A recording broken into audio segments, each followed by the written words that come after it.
Sam was fading in and out of consciousness. He wasn't sure if he had been hallucinating. He lacked the energy to even open his eyes. The only sense that assured him that this was in fact reality was the severe sting of hunger. His mouth hung open, and his tongue felt frozen to the side of his mouth. The subtle sound of horse hooves trotted along in the snow, as well as inaudible, distant voices filling his ears. Sam tried to open his eyes. It was difficult considering his eyelids were covered in frost. Samwell made inaudible moans as the horse he was draped over came to a halt. A strong set of hands pulled him from the horse, though not strong enough to hold his weight. His body weight took him to the ground with a dull thud. Sam's energy was coming back to him as he choked on his own frozen tongue. The black-cladded man offered him a skin from inside his own cloak. The water was cold, but it wasn't frozen, for which Samwell was grateful. The feeling in his mouth slowly started to return, as was his vision. Easy now, Samwell Tarly. You are fortunate we found you when we did. Sam recognized the voice belonging to Ser Jorah Mormont. Sam knew he was taken beyond the wall by Queen Daenerys some 15 years ago. Sam tried to speak. His tongue was free, but still had little feeling, making it difficult to speak. Sam then took in his surroundings. They looked to have arrived at a makeshift camp. Sam recognized the other man at camp as Benjen Stark. Ser Jorah helped Sam over to the campfire that Benjen was tending to. Benjen then offered him a bowl. Samwell didn't argue, nor did he ask what it was. It looked like food, which made it close enough. Sam forewent the spoon and drank slowly and constantly, directly from the bowl. The warmth tingled his tongue, and moments later it started to burn. Sam felt as if he could now speak, but his aching stomach demanded he used his mouth for matters other than speaking. Once the broth had warmed his mouth and hands, he then picked at the remnants of the bowl and devoured them. Sam cared little for the type of meat that it was, nor would he ask. It was perhaps the best meal Sam had ever tasted. Once the bowl emptied, Sam finally exhaled and noted the steam escaping from his mouth. Sam again tried his voice. His language was finally discernible, and Ser Jorah smiled widely at him. Glad I finally got the chance to return the favor. Sam knew Jorah was referring to the time he removed Ser Jorah's grayscale, likely saving his life. Sam now knew just how close he may have come to his own demise. My men... Sam's tongue had finally decided to cooperate, and the smile then slid from Ser Jorah's face. We found your camp. Afterwards, we assumed any survivors would head south. Benjen fell back to set up a watch camp. I searched for a day and a night. You were the only man we found alive, or half alive. Ser Jorah concluded, and Sam felt as if his heart fell from his chest. Thousands of men, his men he led to slaughter, his brother-in-law, lords of great houses, all dead on his commands. Sam was in shock, as Benjen and Jorah shared looks of concern. Sam, what happened? What happened at your camp? Benjen asked with care.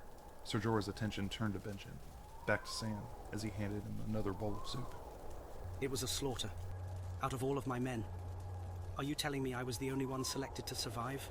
It appears so. Ser Jorah admitted, with a long face, and Samwell silently wept. What do you mean selected to live?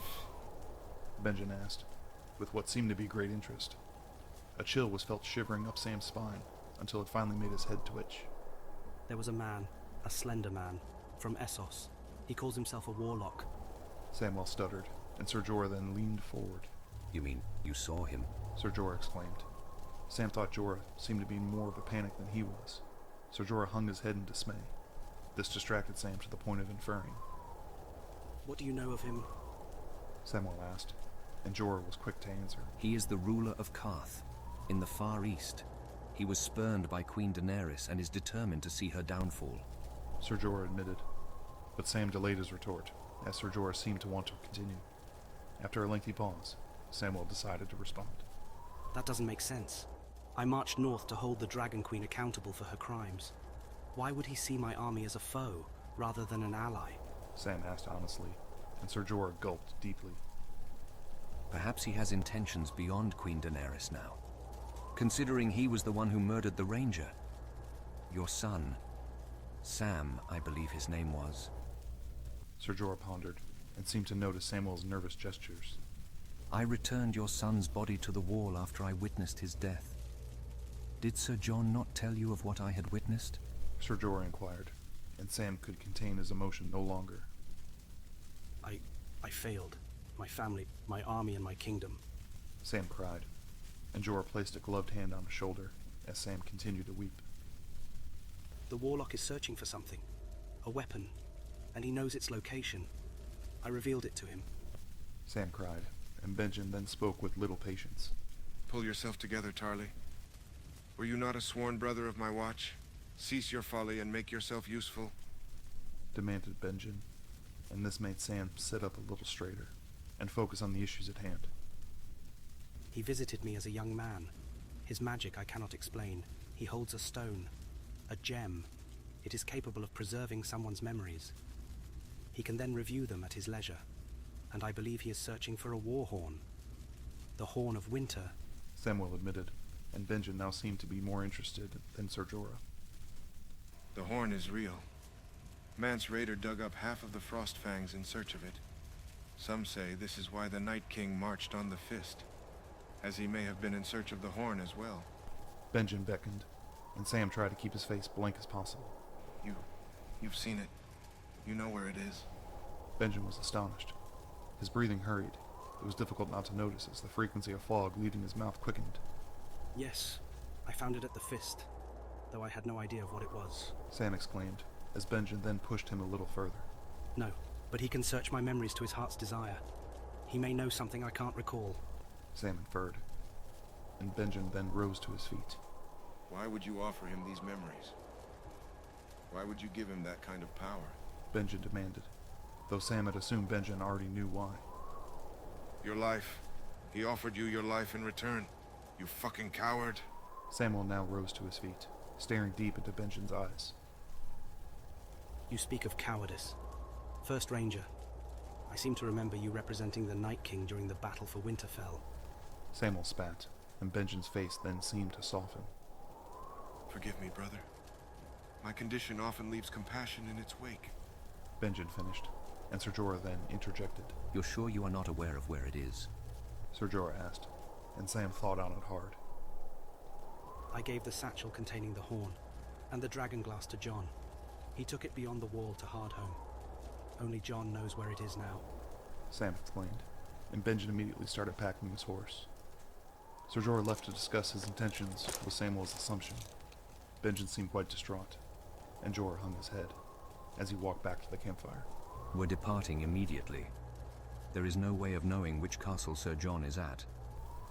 Jorah admitted, as Benjen returned to the campfire, leading his packed horse by the reins. You lot head to Eastwatch. The pass leading to the haunted forest is blocked. I'll have to scale a mount. Not to worry. I've made that climb a dozen times. Once I reach Castle Black, if Sir Jon is anywhere else, I'll send a raven. You do the same if you reach Eastwatch first. Benjen finished, and Samwell then nodded his chubby face.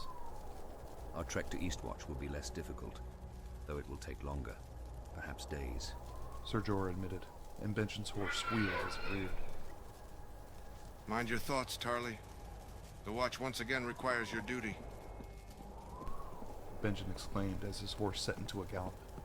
Ser Jorah then turned to Samwell. Eat your fill. We were preparing rations for at least a dozen men. We are not likely to make camp again before reaching Eastwatch. Jorah finished as he left the fire to break camp. Sam only could make out one other horse. Their trek to the shoreline would be cold and lengthy. Sam felt better prepared with a full stomach, of which he still refused to ask what he was eating. Samwell felt like a burden until he remembered what Ser Jorah opened the conversation with: gratitude for his actions at the Citadel. The days of old, when Sam acted rationally, and some might even say bravely.